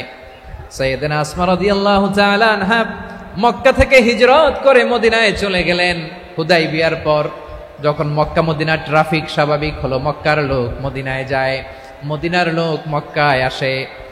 কুতাইলা কলিজার টুকরা সন্তান আসমারে দেখার জন্য কিছু উপহার নিয়ে বিশাল মরু পথ পাড়ি দিয়ে মক্কা থেকে মদিনায় যায়। সুবহানাল্লাহ বলেন। এখন মা আসছে মেয়ের সাথে দেখা করতে, মেয়ে তো আর দেখা দেয় না। মেয়ে ভাবছে আমার মা তো মুশরিকা, অপবিত্রা, তার সাথে কি দেখা দেয়া যাবে? বিশ্বনবীর দরবারে চলে গেলেন। সুবহানাল্লাহ বলেন। কি সৌভাগ্যবান ছিল তারা, মাসলা জানার দরকার হলেই নবীর দরবারে চলে যেত। ঘরে বউয়ের সাথে ঝগড়া হলে নবীর দরবারে চলে যেত। অনেক সাহাবী বলে আমার পেটে ক্ষুধা লাগলো আমি নবীর কাছে চলে যেতাম, কারণ নবীর চেহারার দিকে তাকালেই আমার পেটের ক্ষুধা মিটে যেত। সাইয়েদনা উসমান রাদিয়াল্লাহু তাআলা আনহা বিশ্বনবীর কাছে চলে গেলেন, যে বললেন ইয়া রাসূলুল্লাহ ইয়া হাবিবাল্লাহ ইন্না উম্মি কাদিমাতুন ইলাইয়া ওয়া হিয়া রাগিবা। আমার মা মক্কা থেকে অনেক দূর মরুর পথ পাড়ি দিয়ে উপহার সামগ্রী নিয়ে মদিনায় আমার সাথে দেখা করতে এসেছে গো নবী। আমার জানতে বড্ড ইচ্ছে হয় আমি আমার মুশরিকা মায়ের সাথে একটু দেখা করতে পারবো কিনা। আফা আসিলুহা, আগে যেমনি আমি আমার মায়ের সাথে ভালো আচরণ করতাম, যেমনি আমি আমার মায়ের সাথে সদাচরণ করতাম গো নবী, এখন আমি মুসলিমা মা মুশরিকা, এখনো কি আগের মতো সদাচরণ করতে পারবো নাকি? বিশ্বনবী বললেন নাম সিলিহা, হ্যাঁ রে আসমা, অবশ্যই অবশ্যই, আগে ঠিক যেমন তুমি তোমার মায়ের সাথে ভালো আচরণ করতে এখনো তেমনি আগের মতো ভালো আচরণ করবা। আওয়াজ করে পড়েন সুবহানাল্লাহ। কি ইসলাম আমরা পেয়েছি, কত ব্রড মাইন্ডেড আমাদের ইসলাম, কত ওপেন মাইন্ডেড ইসলাম, কত ওপেন আপ করতে পারে, চিন্তা করতে পারেন। বিষ্ণু বললেন হ্যাঁ অবশ্যই, নাম সুলিহা, আগে যেমনি ভালো আচরণ করছো আসমা এখন ওইরকমই করো, পারলে আরো বাড়াই করো। সুবহানাল্লাহ বলেন। তাহলে আমার যে হিন্দু ভাইয়েরা হিন্দু বোনেরা ইমানের বদৌলতে দৌলতে আপনি ধন্য হয়েছেন, আপনার আম্মা আব্বা এখনো মুসলমান হয় নাই, তাদের জন্য দোয়া করেন, তাদের জন্য দোয়া করেন, আল্লাহ যেন তাদেরকেও ইমানের দৌলত দান করে। আমরা সবাই পড়ি আমিন, আরো জোরে পড়েন আমিন। এখন বলেন ইসলাম কি ন্যারো মাইন্ডেড রিলিজিয়ান না ব্রড মাইন্ডেড? লালমনিরহাটের যুবক ভাইরা আওয়াজ করো, ইসলাম কি ন্যারো মাইন্ডেড না ব্রড মাইন্ডেড? কতটা ব্রড মাইন্ডেড দেখেন। বিশ্বনবী সাল্লাল্লাহু আলাইহি সাল্লাম অমুসলিমরা যদি নবীকে উপহার দিত, ওই উপহারও বিশ্বনবী গ্রহণ করতেন। সুবহানাল্লাহ পড়েন। আপনার অমুসলিম বন্ধু যদি উপহার দেয় সেটাও আপনি নিতে পারবেন, যেটা নেওয়া জায়েজ। কিন্তু আপনার বন্ধু যদি আপনার মদের বোতল দেয়, নিতে পারবেন? হ্যাঁ, মদের বোতল দিলে পারবেন না। আপনার বন্ধু যদি আপনার পর্ক দেয়, পর্ক, শুকরের গোশত মিশ্রিত কোনো খাবার, ওটা নিতে পারবেন না। হালাল যে কোনো জিনিস নিতে পারবেন। বিশ্বনবী সাল্লাল্লাহু আলাইহি ওয়াসাল্লাম অমুসলিমদের দেয়া হাদিয়া গ্রহণ করতেন। কেমন নবী ছিলেন? আমার নবীরে চিনে নেন, আমার নবীর অ্যাটিটিউড জেনে নেন। বিশ্বনবী সাল্লাল্লাহু আলাইহি ওয়াসাল্লাম যখন কোনো জনপদে যেতেন 3টা অপশন নিয়ে যেতেন। প্রিয় ভাইয়ের আওয়াজ করে বলতে হবে, কোন জনপদে গেলে আমার নবীর অপশন থাকতো কয়টা? আমার মতো 3 আঙ্গুল উঁচু করে দেখান আর বলুন আমার নবী কোন জনপদে গেলে কয়টা অপশন নিয়ে যেতেন? 1 নাম্বার অপশন আসলিম তাসলাম। নতুন এলাকায় গেলে বলতেন আসলিম তাসলাম, ইসলাম ধর্ম গ্রহণ করো, শান্তিতে থাকবা, আমার ভাই হয়ে যাবা, আমরা ভাই ভাই, ইসলাম মানো, আমরা ভাই ভাই। অপশন নাম্বার কত? 1। যদি বলে না ইসলাম মানবো না, ওকে, অপশন নাম্বার 2, মুসলিম হওয়ার দরকার নাই, লা ইকরাহা ফিদ্দিন, ইসলামে কোনো বাড়াবাড়ি নাই। খ্রিস্টান আছো থাকো, বৌদ্ধ আছো থাকো, ইহুদি থাকতে চাও থাকো, কিন্তু আমরা যেহেতু রিজিওনাল সুপার পাওয়ার, আমাদের আন্ডারে থাকো, ট্যাক্স দিয়া থাকো, এটার বলে জিজিয়া। আলেম যারা আছেন বুঝবেন এটার আরবিতে কি বলে, জিজিয়া। You pay us the tax, we will give you the security. তোমরা ট্যাক্স দিবা, আমরা সিকিউরিটি দিব, আমাদের আওতায় থাকবা, কেউ তোমাদেরকে আক্রমণ করতে পারবে না, আমরা নিরাপত্তা দিব। সুবহানাল্লাহ বলেন। এটা অপশন নাম্বার কত? আচ্ছা বুঝে থাকলে বলেন 1 নাম্বার অপশন কি ছিল? ইসলাম, ইসলাম মানো, শান্তিতে থাকবা, ভাই ভাই, আমরা ভাই ভাই। অপশন নাম্বার 2, ট্যাক্স দাও, আমরা নিরাপত্তা দিব, মুসলিম হওয়া লাগবে না। এখন 1 নাম্বারও মানে না, 2 নাম্বারও মানে না, মুসলিম হবো না, ভালো, খ্রিস্টান থাকো, ট্যাক্স দাও, আমরা সিকিউরিটি দিব না, এটাও মানি না। বিষ্ণু বলেন তাহলে তলোয়ার আমাদের আর তোমাদের মাঝে ফয়সালা করবে, মুসলিমও হবো না, ট্যাক্স দিবা, নিরাপত্তা দিব, আমরা সুপার পাওয়ার, আমাদের আন্ডারে থাকবে, এটাও না। তাহলে তোমাদেরকে তো আমরা বিশ্বাস করতে পারি না, কখন না কখন বিশ্বাসঘাতকতা করো, কার সাথে মিলে হাত মিলাও, তলোয়ার আমাদের মাঝে ফয়সালা করবে, তখন তিনি জেহাদের সশস্ত্র সংগ্রামের ঘোষণা দিতেন। সুবহানাল্লাহ পড়েন। দেখেন পশ্চিমারা জেহাদকে এইভাবে চিত্রায়িত করে না। ওরা জেহাদ বলতে বুঝায় তলোয়ার হাত কাটো গলা কাটো, না, জেহাদ সশস্ত্র সংগ্রাম 3 নম্বরে। অধিকাংশ ক্ষেত্রেই বিশ্বনবীর সুন্দর আচরণ দেখে, আরে আমার নবীর যে নুরানি চেহারা, অনেকে তো কেবল সিরেফ চেহারাটা দেখেই কালিমা পড়ে মুসলমান হয়ে গিয়েছে। যারা মুসলিম হয় নাই তারা তাদের ইসলামেই বলবৎ ছিল, ট্যাক্স দিয়ে ইসলামের আন্ডারে ছিল। যারা এটাও মানে নাই ওইটাও মানে নাই তাদের বিরুদ্ধে জেহাদ। বিষ্ণু ইসলাম 7ম হিজরিতে যখন খায়বার বিজয়ের পরে ইসলাম রিজিওনাল সুপার পাওয়ার হিসেবে আত্মপ্রকাশ করলো, বিশ্বনবী চিঠি লিখলেন অন্যান্য সুপার পাওয়ারের কাছে, রাষ্ট্রীয় চিঠি লেখে এক রাষ্ট্রপ্রধান আরেক রাষ্ট্রপ্রধানের কাছে, ঠিক কিনা বলেন? জানেন না আপনারা? এই যে 24-এর ছাত্র নাগরিক অভ্যুত্থানে, এই অভ্যুত্থান যখন শুরু হয়, আমি তখন সাউথ আফ্রিকাতে, একটা স্ট্যাটাস দিয়েছিলাম, কোটা নয় গোটা দেশ সংস্কার করা লাগবে। শুধু বাংলাদেশ নয়, সারা বিশ্বের বাংলা ভাষাভাষী লোকেরা এই আন্দোলনের সাথে সমর্থন তারা করেছে, এটাকে সাপোর্ট করেছে, তারা সমর্থন দিয়েছে। আমাদের ইউনাইটেড আরব আমিরাতের বাংলাদেশি ভাইয়েরা তারা সেখানে রাস্তায় নেমে এসেছিল, জানেন? ওইখানে ডেমনস্ট্রেশন করা যায় না, সেখানকার সরকার তাদেরকে যাবজ্জীবন দিয়েছিল। তখন আমাদের এই যে প্রধান উপদেষ্টা ডক্টর মোহাম্মদ ইউনূস সরাসরি G2G বলে, এটা G2G, government to government, G2G, উনি চিঠি লিখলেন যে তাদেরকে, ইউর হাইনেস, হে সম্মানিত আমির, আপনি আমার এই চিঠির কারণে আমার সম্মানে এই 53 জন বাংলাদেশিকে মাফ করে দেন। এই চিঠির বদৌলতে বেকসুর খালাস পেয়ে গিয়েছিল আমাদের ভাইরা। জানেন না এই ঘটনা আপনারা? তাহলে গভর্নমেন্ট টু গভর্নমেন্ট চিঠি দেওয়া হয়। 7ম হিজরিতে বিষ্ণু ইসলাম সব সুপার পাওয়ারের কাছে চিঠি দিলেন, রোমান সম্রাটের কাছে, পারস্য অধিপতির কাছে, মিশরের অধিপতির কাছে, সবার কাছে চিঠি লিখলেন। চিঠির ভাষা ছিল এরকম, মিন মুহাম্মাদিন রাসূলিল্লাহ ইলা মুকাওকিস আযীমিল কিবত, মুহাম্মদ রাসূলুল্লাহর পক্ষ থেকে মিশরের বাদশার কাছে, আসলিম তাসলাম, ইসলাম মানো শান্তিতে থাকবা, সালামুন আলা মান ইত্তাবাআল হুদা, শান্তি তার জন্য যে হেদায়েতের অনুসরণ করে। সুবহানাল্লাহ পড়েন। তো এই চিঠি অনেকে ভালোভাবে রিসিভ করেছে, অনেকে এই চিঠি পাওয়ার পরে নবীর কাছে আবার ইন রিটার্ন উপহার পাঠিয়েছে। কি পাঠিয়েছে? উপহার। মিশরের বাদশা মুকাওকিস তিনি বিশ্বনবীকে বিশাল এক উপহারের ডালি পাঠিয়েছেন। মিশরের বাদশা মুকাওকিস ছিলেন ধর্মে খ্রিস্টান। লালমনিরহাটের ভাইয়েরা আওয়াজ করে বলেন, মিশরের বাদশা ধর্মে কি ছিল? খ্রিস্টান। কি উপহার দিয়েছিল আমার নবীকে? শুনতে মনে চায়? আওয়াজ নাই লালমনিরহাটের গলায়, শুনতে মনে যায়? 1000 স্বর্ণ মুদ্রা, 1000 স্বর্ণ মুদ্রা। 2টা খ্রিস্টান দাসী, একজনের নাম মারিয়া বিনতে শামউন আল কিবতিয়া, আরেকজনের নাম সিরিন বিনতে শামউন আল কিবতিয়া। একজন খ্রিস্টান দাস 20 থান কাপড় জামা বানানোর জন্য, আমরা নবী যেন সেলাই করে জামা বানাতে পারে এজন্য 20 থান কাপড়, 20 থান ফাইন গার্মেন্ট। সুবহানাল্লাহ পড়বেন না? এরপরে একটা গাধা যেটার নাম ছিল উফাইর, আর একটা খচ্চর, এটার নাম ছিল দুলদুল। খচ্চর চিনেন? গাধা আর ঘোড়ার ক্রসিং এ যে প্রাণীটা দুনিয়াতে আসে এটার খচ্চর বলে। তো এই যে সুপার পাওয়ার খ্রিস্টান বাদশার কাছে নবী চিঠি লিখলেন, ওই খ্রিস্টান বাদশা আমার নবীকে উপহার দিল, বিশ্বনবী এই উপহারগুলো সানন্দে গ্রহণ করেছে। সুবহানাল্লাহ পড়বেন না? তাহলে অমুসলিম কেউ যদি আপনাকে উপহার দেয়, হালাল উপহার হলে আপনি গ্রহণ করতে পারবেন। অনুরূপভাবে পারস্যের বাদশাহ রোম সম্রাট বিশ্বনবীকে উপহার পাঠিয়েছেন, আমার নবী সবগুলো উপহার গিফট গ্রহণ করেছেন। সুবহানাল্লাহ বলেন। তাহলে প্রিয় লালমনিরহাট আওয়াজ করে বলুন, ইসলাম কি ন্যারো মাইন্ডেড রিলিজিয়ন না ব্রড মাইন্ডেড? আম্মাজান আয়েশার কাছে মাসালা জানতে চায় মেয়েরা, হে আম্মাজান, অগ্নি উপাসকেরা তাদের ঈদের দিন নওরোজের সময় আমাদেরকে পাখি দেয়, নেওয়া যাবে?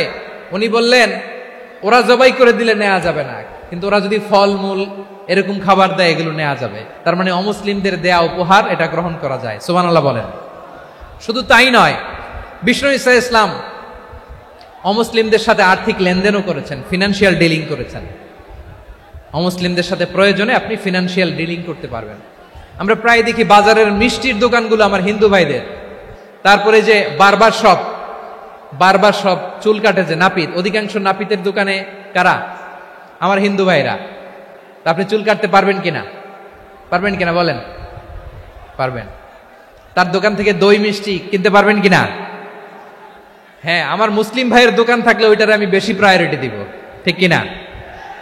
কিন্তু যদি তাদের সার্ভিস নিতে চান, প্রোডাক্ট নিতে চান, পারবেন। তার দলিল সহিহ বুখারী, আম্মা জান আয়েশা রাদিয়াল্লাহু তাআলা আনহা বলেন, ইশতারা রাসূলুল্লাহ সাল্লাল্লাহু আলাইহি ওয়াসাল্লাম মিন ইয়াহুদিয়িন তুআমান ওয়া রাহানাহু দিরআহু মিন হাদিদ। রাসূল সাল্লাল্লাহু আলাইহি ওয়াসাল্লাম এক ইহুদির কাছ থেকে, কার কাছ থেকে? সবাই বলে নাই কার কাছ থেকে? আমার নবী, পেয়ারা নবী এক ইহুদির কাছ থেকে জব কিনেছিল, জব, বার্লি, যেটা দিয়ে রুটি বানায়। ওই জবের দাম দেওয়া টাকা পয়সা নবীর কাছে ছিল না, ফলে নবী ওনার একটা পোশাককে মর্গেজ রেখেছিলেন, মর্গেজ, বন্ধক, যে এখন এটার দাম দিতে পারবো না, কয়েক কেজি বার্লি নিয়ে যাই আর বন্ধক হিসেবে আমার জামাটা রেখে গেলাম, যেই দিন দাম দিব ওই দিন জামাটা ছুটায় নিয়ে যাব। সুবহানাল্লাহ পড়বেন না? বাকিতে নিছিলেন, বাকিতে। দিরআহু মিন হাদিদ, লোহার তৈরি বর্ম, মানে যুদ্ধের পোশাক, লোহা দিয়ে বানানো।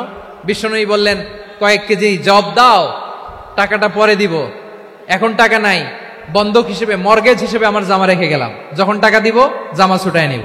আওয়াজ করে বলতে হবে সুবহানাল্লাহ। এ থেকে বোঝা গেল অমুসলিমদের সাথে ফিনান্সিয়াল ডিলিং করা যায়, অর্থনৈতিক লেনদেন করা যায়, কেনাবেচা করা যায়, প্রোডাক্ট কেনা যায়। এমনকি আমাদের মসজিদে নববীতে বারান্দায় আপনার একটা অটোমেটিক ফ্লাইং আমব্রেলা দেখছেন? সূর্য যখন বাড়ে মসজিদে নববীর বারান্দায় ইয়ার্ডের মধ্যে অটোমেটিক্যালি কিছু আমব্রেলা আছে, শাঁ করে খুলে যায়, আর সূর্যের তাপ লাগে না। আবার সন্ধ্যাবেলায় এই আমব্রেলাগুলো ওরা ক্লোজ করে ফেলে, দেখেন নাই না? দেখছেন? এই মসজিদে নববীকে সর্বোচ্চ উন্নত মানের কনস্ট্রাকশন ইনফ্রাস্ট্রাকচারে ডেভেলপ করার জন্য কর্তৃপক্ষ কিছু অমুসলিম ইঞ্জিনিয়ারের, ডিজাইনারের সহায়তা নিয়েছিল। সুবহানাল্লাহ বলেন। কোন দলিলের ভিত্তিতে? এই দলিলের ভিত্তিতে যে বিষ্ণু ঈসা ইসলাম অমুসলিমদের সাথেও লেনদেন করেছেন। আওয়াজ করে বলতে হবে আল্লাহু আকবার। শুধু তাই নয়, ইন কেস অফ ইমার্জেন্সি, প্রয়োজনে ইসলামের খাতিরে, ইসলামকে সামনের দিকে এগিয়ে নিয়ে যাওয়ার জন্য অমুসলিমদের সাপোর্ট নেওয়া জায়েজ আছে। সুবহানাল্লাহ বলেন। অমুসলিমদের সাপোর্ট নেয়া, তাদের থেকে অর্থ নেয়া, পলিটিক্যাল সাপোর্ট, পলিটিক্যাল অ্যাসাইলাম নেওয়া জায়েজ আছে। আমাদের অনেক বিশ্ববরেণ্য দায়ীরা আমেরিকায় অস্থায়ীভাবে অ্যাসাইলাম নিয়ে থাকে, নিজের দেশে গেলে ফাঁসিতে ঝুলাই দিবে। যুগ যুগ ধরে দায়ীদের উপর এরকম অত্যাচার আর নির্যাতন আছে না নাই?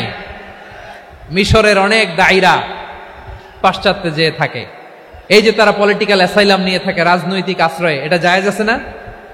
এটা যে জায়েজ আছে তার প্রমাণ স্বয়ং বিশ্বনবী সাল্লাল্লাহু আলাইহি ওয়াসাল্লাম পলিটিক্যাল সাপোর্ট নিয়েছিলেন অমুসলিমদের কাছ থেকে। সুবহানাল্লাহ বলেন। খুব মজাদার একটা ঘটনা শুনবেন, আপনাদের আগ্রহ দেখে তো মনে হয় না শোনার ইচ্ছা আছে। আছে আছে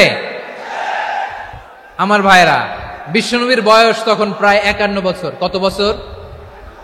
বিশ্বনবীর সবচেয়ে কাছের মানুষ খাদিজা রাদিয়াল্লাহু তাআলা আনহা ইন্তেকাল করেছেন। বিশ্বনবী বড্ড কষ্ট পেলেন, হৃদয়টা ভেঙে খান খান। যিনি ঘরের ভেতরে বিশ্বনবীকে সান্ত্বনা দিতেন, ভালোবাসা দিতেন, বাইরে গেলে কুরাইশরা বকাঝকা করে, অত্যাচার করে, কিন্তু আম্মাজান খাদিজা রাদিয়াল্লাহু তাআলা আনহা ঘরটারে এমন শান্তির নীড় বানায় রেখেছেন, এই ঘরের ভিতরে ঢুকলে বিশ্বনবীর কলিজাটা ঠান্ডা হয়ে যেত।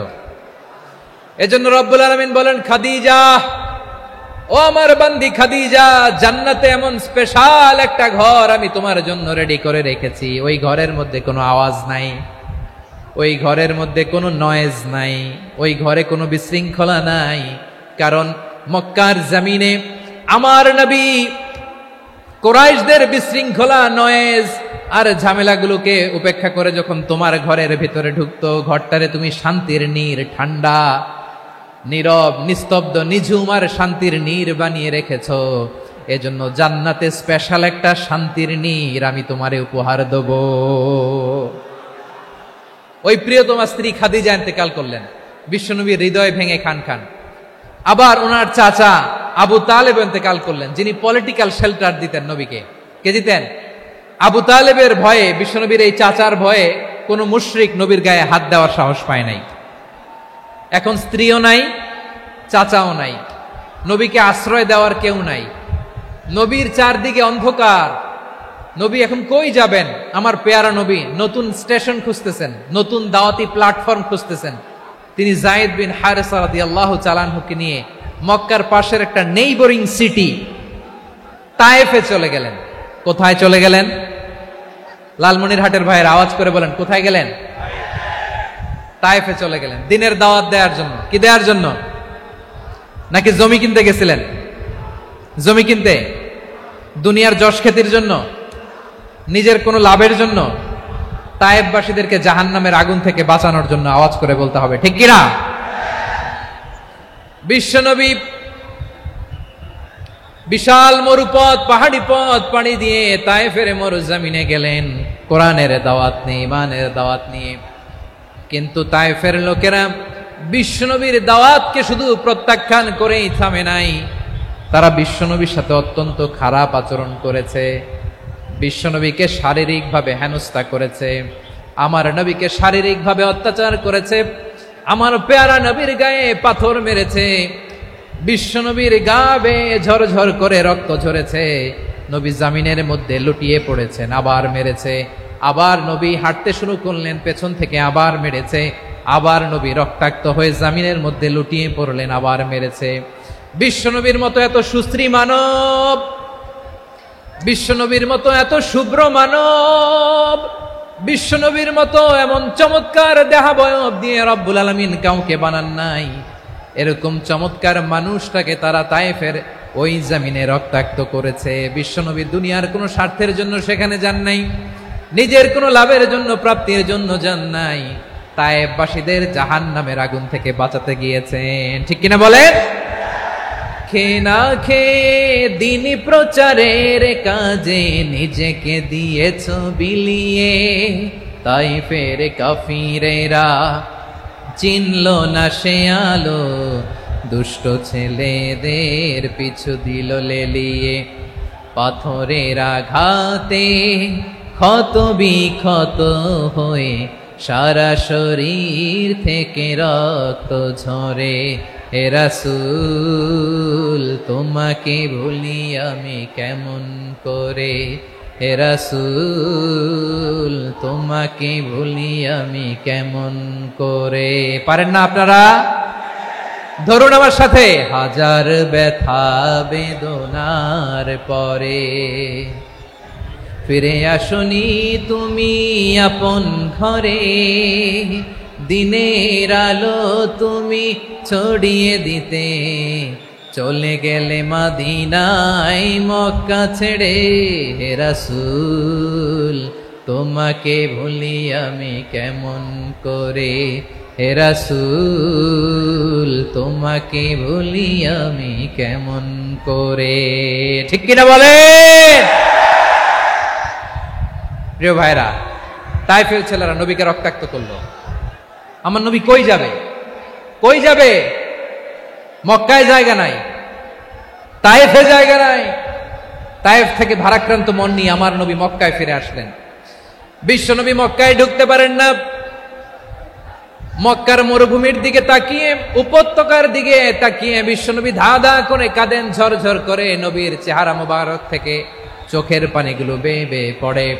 আমার জন্মস্থান, আমার শৈশব, কৈশোর, যৌবন কেটেছে এই মক্কায়, আমার এলাকায় আমি ঢুকতে পারি না। বিশ্বনবী মক্কার অনতি দূরে দাঁড়িয়ে জায়েদকে পাঠালেন, জায়েদ যাও দেখো কেউ আমাকে সাপোর্ট করার মতো আছে কিনা, যাও অমুকের কাছে যাও। জায়েদ গেলেন, তারাও প্রত্যাখ্যান করে ফিরিয়ে দেয়। বিশ্বনবী বললেন যাও অমুক লোকের কাছে যাও, তিনিও প্রত্যাখ্যান করে ফিরিয়ে দিলেন। কেউ বিশ্বনবীকে আশ্রয় দিতে রাজি হয় না। নিজ জন্মভূমিতে বিতাড়িত বিশ্বনবী, সর্বশেষ বিশ্বনবী বললেন যাও মুতঈম ইবনে আদির ঘরে যাও। মুতঈম ইবনে আদি মুশরিক, তার কাছে যাও। গেলেন, মুতঈম ইবনে আদি রাজি হয়ে গেল। সুবহানাল্লাহ বলেন। দেখেন, অনেক বিপদের সময়ও আমি নিজে সাক্ষী, সামাজিকভাবে, রাজনৈতিকভাবে কত ঝঞ্ঝা, কত ষড়যন্ত্র, কত কনস্পাইরেসি পাড়ি দিয়ে আমাদেরকে সামনে এগিয়ে যেতে হয়। এই শত্রুদের ভেতরেও একজনকে দাঁড় করিয়ে দেয় যে আল্লাহর কোরআনের জন্য রেডি হয়ে যায়। পড়েন সুবহানাল্লাহ। মুতঈম ইবনে আদি, আল্লাহ তার মনকে নরম করে দিলেন। মুতঈম বলে, মুহাম্মদ আমি তোমাকে আশ্রয় দিব। তার দুই ছেলেকে পাঠালেন, যাও খোলা তলোয়ার নিয়ে, স্কট দিয়ে, গার্ড অফ অনার দিয়ে মোহাম্মদকে মক্কায় ঢুকাও, আর বলো আমি আমান দেব। আমান কি দিব? আমান মানে সিকিউরিটি, নিরাপত্তা। সিকিউরিটি ছাড়া, আমান দেওয়া ছাড়া কেউ থাকতে পারতো না মক্কায়। দুই ছেলে বিষ্ণু ইসা ইসলামকে নিয়ে আসলো। নবী কাবার চারদিকে তাওয়াফ করলেন, নামাজ পড়লেন। আবু জাহেল, উতবা, শাইবা, ওয়ালিদ ইবনে মুগীরা সবাই দেখে, কেউ কিছু করতে পারে না। কারণ মুতঈম ইবনে আদি ঘোষণা দিয়েছেন, আমি মুহাম্মদকে আমান দিয়েছি, মুহাম্মদের গায়ে যেন কেউ স্পর্শ না করে। আওয়াজ করে পড়েন সুবহানাল্লাহ। নবীর এই বিপদকালে মুহূর্তে মুতঈমের হৃদয়টারে নরম করে দিল কে? আচ্ছা লালমনিরহাটের ভাইয়েরা বলেন, এই মুতঈম কি মুসলিম ছিল না মুশরিক? সবাই বলতে হবে মুসলিম না মুশরিক? তাহলে মুশরিকের কাছ থেকে নবী পলিটিক্যাল অ্যাসাইলাম, আধুনিক রাষ্ট্রবিজ্ঞানের ভাষায় পলিটিক্যাল অ্যাসাইলাম, যেটাকে বলে রাজনৈতিক আশ্রয়, উনার আমান বা নিরাপত্তার এই ঘোষণায় তিনি মক্কায় ঢুকলেন। যতদিন নিরাপত্তা ছিল ছিলেন। মুতঈম যখন মারা গেল, বিষ্ণু ইসলাম হিজরত করে মদিনায় চলে গেলেন। সুবহানাল্লাহ। কিন্তু মুতঈম যে বিশ্বনবীর উপকার করছে এটা বিশ্বনবী ভুলে নাই। আমাদের অনেকে আছে উপকার করার পরে আর খেয়াল থাকে না, খাওয়ার পরে গলা দিয়ে নামলে আর খেয়াল থাকে না। এরকম আছে না নাই? আমার নবী ভুলে নাই। বদরের প্রান্তরে 70 জন কাফেরকে যখন বন্দী করে বিশ্বনবীর সামনে হাঁটু গেড়ে দাঁড় করানো হলো, বসানো হলো, 70 জন কাফের। কয়জন? বিশ্বনবী তাদের দিকে তাকিয়ে বললেন, সহিহ বুখারীর বর্ণনা, লাউ কানাল মুতঈম ইবনে আদি হাইয়ান সুম্মা কাল্লামানি হাউলাই নাতনা লা তারাকতুহুম লাহু। বদরের প্রান্তরে 70 জন বন্দী কাফিরের দিকে তাকিয়ে আমার নবী বললেন, আজকে মুতঈম ইবনে আদি যদি বেঁচে থাকতো আর তোমাদের 70 জনের ব্যাপারে যদি মুতঈম এক বাক্যে একটা সুপারিশ করত, তার সম্মানে আজকে তোদের সবাইকে আমি মাফ করে দিতাম। সুবহানাল্লাহ। নাই? বিশ্বনবী মুতঈমের এই সাহায্যের কথা বলে নাই। 70 জন মুশরিক হাঁটু গেড়ে বসা, নবী চাইলে এখনই এক্সিকিউশন অর্ডার দিতে পারে। তিনি বললেন, আজকে যদি মুতঈম বেঁচে থাকতো আর মুতঈম যদি তোদের জন্য সুপারিশ করতে, এই আবর্জনাগুলোর ব্যাপারে সুপারিশ করতে, আমি মুহূর্তেই তোদেরকে এমনি মাফ করে দিতাম। এবার বলেন, ইসলাম কি ন্যারো মাইন্ডেড না ব্রড মাইন্ডেড? শুধু তাই নয়, যাকে যে সম্মান দেয়ার আমার নবী দিতেন, হোক আস্তিক হোক নাস্তিক, হোক মুসলিম হোক অমুসলিম। বিষ্ণু ইসলাম যখন রোমান সম্রাটের কাছে চিঠি লিখেছেন, আমার প্রিয় লালমনিরহাটের ভাইরা, অল্প কয়েক মিনিট কয়েকটা জরুরি কথা বলবো, এদিকে তাকান, এদিকে। রোমান সম্রাটের কাছে বিশ্বনবী যখন চিঠি লিখলেন মিন মুহাম্মদ রাসূলিল্লাহ ইলা হিরাকলা আযীমির রোম, মুহাম্মদের পক্ষ থেকে হিরাক্লিয়াসের কাছে, যিনি হচ্ছেন আযীমির রোম। এটা নবী নিজ থেকে বানায় লিখছেন, অতিরিক্ত সম্মান দিয়ে। কোন রাষ্ট্রপ্রধান যখন আসে তাদেরকে আমরা কি বলি জানেন? তার নামের শেষে HE এটা লিখতে হয়, H.E. মানে হিজ এক্সেলেন্সি। কি লেখে? হিজ এক্সেলেন্সি, অথবা ইউর হাইনেস, ইউর ম্যাজেস্টি। দেখেন, বিশ্বনবী সাল্লাল্লাহু আলাইহি ওয়াসাল্লাম সব নবীদেরও নবী। তিনি একজন মুশরিক খ্রিস্টান সম্রাট, রোমান সম্রাটের কাছে চিঠি লিখতে যায়, লিখতেছে, ইলা হিরাকলা আযীমির রোম, হিরাক্লিয়াসের কাছে আমার চিঠি, যিনি রোমের আযীম, হিজ হাইনেস, মানে রোমের অনেক সম্মানিত এক বাহাদুর। আওয়াজ করে বলেন সুবহানাল্লাহ। তার মানে যাকে যে সম্মান দেয়ার এটা বিশ্বনবী দিতেন। এমনকি যেই ইহুদিরা ভালো ছিল, এই ইহুদিদেরও প্রশংসা করেছেন বিশ্বনবী মুহাম্মদুর রাসূলুল্লাহ সাল্লাল্লাহু আলাইহি ওয়াসাল্লাম। এক ইহুদির প্রশংসা করেছেন বিশ্বনবী। ইহুদির কার? আমি তো আমার ভাইয়ের প্রশংসা করি না, আমি তো এক আলেম আরেক আলেমরে স্পেস দেই না, আমি তো এক দায়ী আরেক দায়ীর সাথে বসতে চাই না। আমার নবী ইহুদির প্রশংসা করে। কার প্রশংসা? ওই ইহুদির নাম ছিল মুখাইরিক। সিরাত গ্রন্থ ঘাটলে পাবেন। তিনি বলেছেন, মুখাইরিক খাইরু ইয়াহুদ, Mukhayriq is the best of the Jews. জুইশদের মধ্যে সে সবচেয়ে ভালো। কেন প্রশংসা করলেন তার? এর কারণ মদিনা চার্টারে কথা ছিল সব ধর্মের মুসলিম, মুশরিক, ইহুদিরা মিলে মদিনাকে রক্ষা করবে। কিন্তু তৃতীয় হিজরিতে যখন উহুদের যুদ্ধ শুরু হলো, সবার কথা ছিল যেই আক্রমণ করে আমরা মদিনাকে বাঁচাবো। কোন শহরকে বাঁচাবো? মদিনাকে। কিন্তু কুরাইশরা যখন অ্যাটাক করলো, ইহুদিরা আর আসে না, ইহুদিরা আর বেরোয় না। বিষ্ণু বললেন, ওহে ইহুদিরা, তোমরা না চুক্তি করলে আমার সাথে যে মদিনা বাঁচাতে সবাই ঝাঁপিয়ে পড়বো, আসো।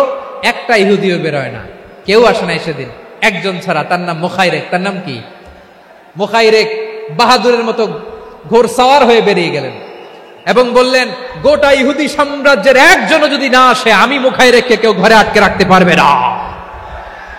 বেরিয়ে আসলেন, এসে বললেন, আমি মুহাম্মদের পক্ষে যুদ্ধ করব। আমি মারা গেলে আমার সম্পদ আমার উত্তরাধিকারীরা পাবে না, আমার সম্পদ তোমরা মুহাম্মদকে দিয়ে দিবা। সুবহানাল্লাহ বলেন। উহুদের ময়দানে 70 জন মুসলমান শহীদ হলো। এই ইহুদি সেও মুসলমানের পক্ষে যুদ্ধ করে নিহত হলো। সুবহানাল্লাহ বলেন। মুসলিমদের লাশ যখন নিয়ে আসা হলো, এই মুখাইরিকের লাশও নিয়ে আসা হলো। মুসলিমদের লাশের পাশে মুখাইরিকের লাশ দেখে বিশ্বনবী মুখাইরিকের প্রতি অনেক খুশি হলেন।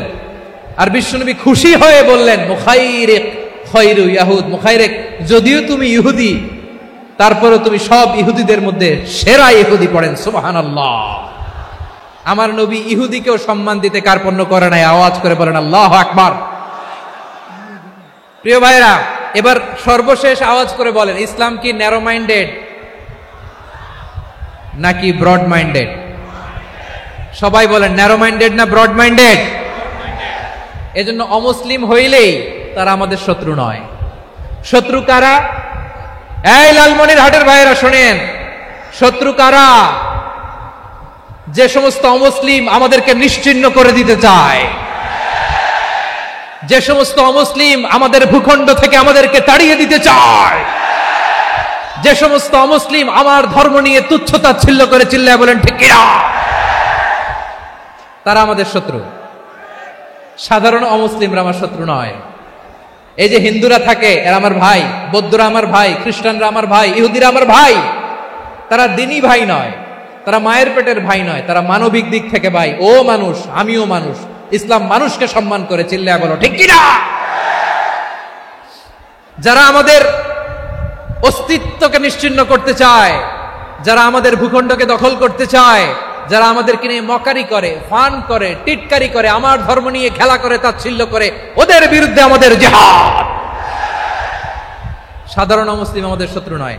আপনি জানেন নিউ ইয়র্কে, আমি তো নিউ ইয়র্কে ছিলাম অনেকদিন, ওখানে ফিলিস্তিনিদের পক্ষে যখন আমরা মিছিল করেছি, অনেক ইহুদি আমাদের সাথে মিছিলে দাঁড়িয়েছে।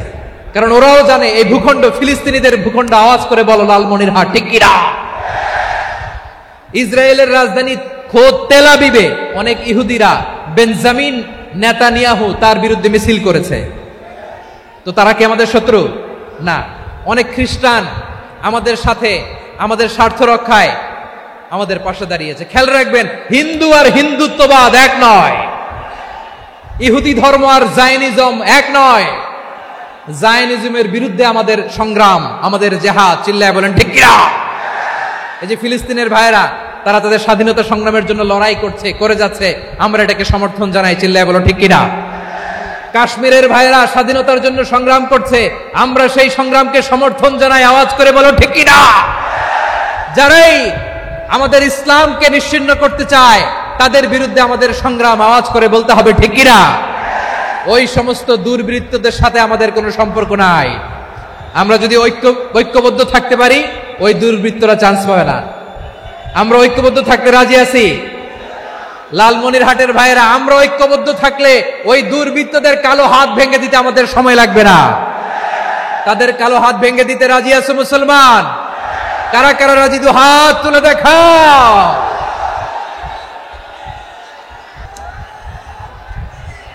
আমার প্রাণ প্রিয় লালমনিরহাটের ভাইরা, শত্রু কাফের আর অশত্রু কাফেরের মধ্যে পার্থক্য আছে না নাই? আবু তালেব মুশরিক, আবু জাহেল মুশরিক, কিন্তু দুই মুশরিকে পার্থক্য আছে না নাই? আবু তালেব নবীর চাচা, মুশরিক, মারা গিয়েছে মুশরিক অবস্থায়, কিন্তু আজীবন আমার নবীকে আগলে রেখেছে, আমার নবীকে সাপোর্ট করেছে, ভালোবেসেছে। আবু জাহেল মুশরিক, মারা গিয়েছে মুশরিক হিসেবে, আজীবন আমার নবীর বিরুদ্ধাচারণ করেছে। আবু জাহেলের শক্তি, সামর্থ্য, স্ট্র্যাটেজি, প্ল্যান সব আমার নবীর বিরুদ্ধে ছিল। আবু জাহেলের কারণে একটা দিন শান্তিতে আমার নবী মক্কায় ঘুমাতে পারে নাই। চিল্লায় বলেন ঠিক কিনা। এজন্য রব্বুল আলামিন বলেন, লা ইয়ানহাকুমুল্লাহু আনিল্লাযীনা লাম ইউকাতিলুকুম ফিদ-দীনি ওয়া লাম يخرجوكم من دياركم أن تبروهم وتقسطوا إليهم إن الله يحب المقسطين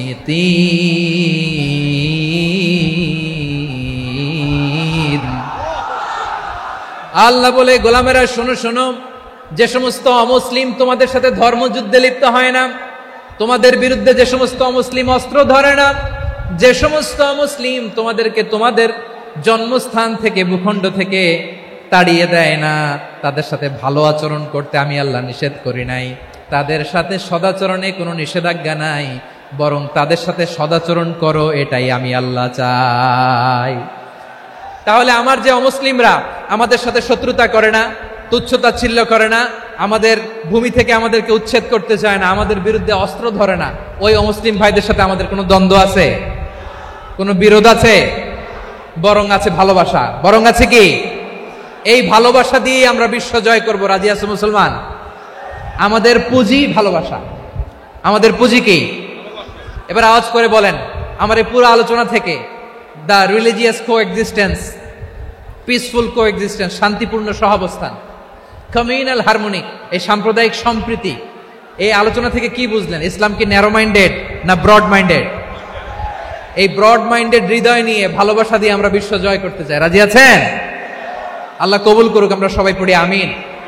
লালমনিরহাটের জেলা স্টেডিয়ামে আমার প্রিয় মায়েরা, বোনেরা, আপনাদের জন্য একটা হাদিস বলে শেষ করব। বিশ্বনবী বলেন, আমার মায়েরা খেয়াল করে শুনুন, বিশ্বনবী আপনাদের উদ্দেশ্য করে বলেন, আল মারআতু ইযা সাল্লাত খামসাহা ওয়া সামাত শাহরাহা হাফিজাত ফুরুজাহা আতাআত বা'লাহা ফালতাদখুল মিন আইয়ি আবওয়াবিল জান্নাতি শাআত।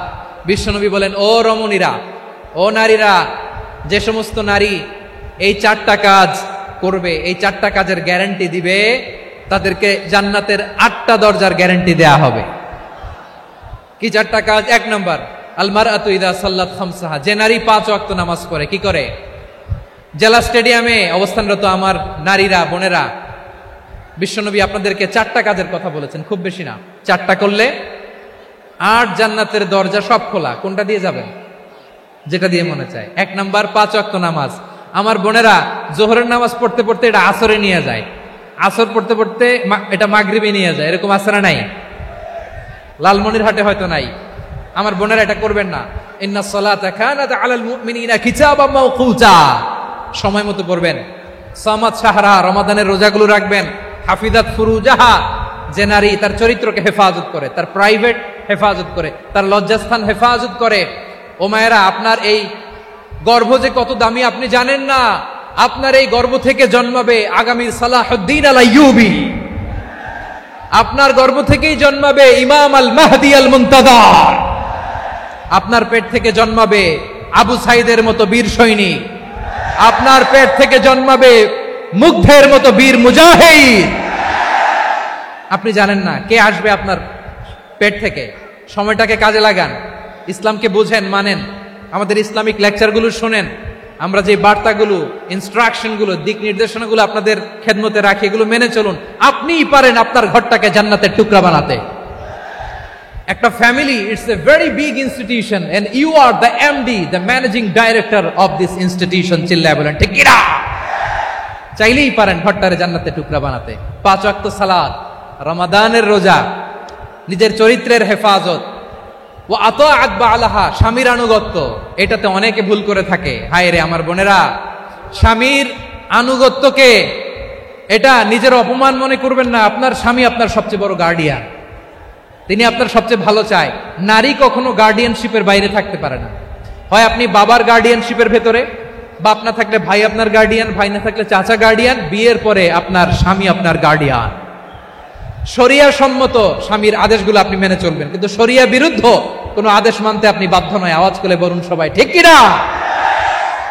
এই 4টা কাজ যদি কোনো নারী করে, বিশ্বনবী বলেন জান্নাতের 8টা দরজা খোলা। তোমার যেটা দিয়ে মনে চায় সেটা দিয়ে জান্নাতে তুমি এন্ট্রি নিতে পারবা।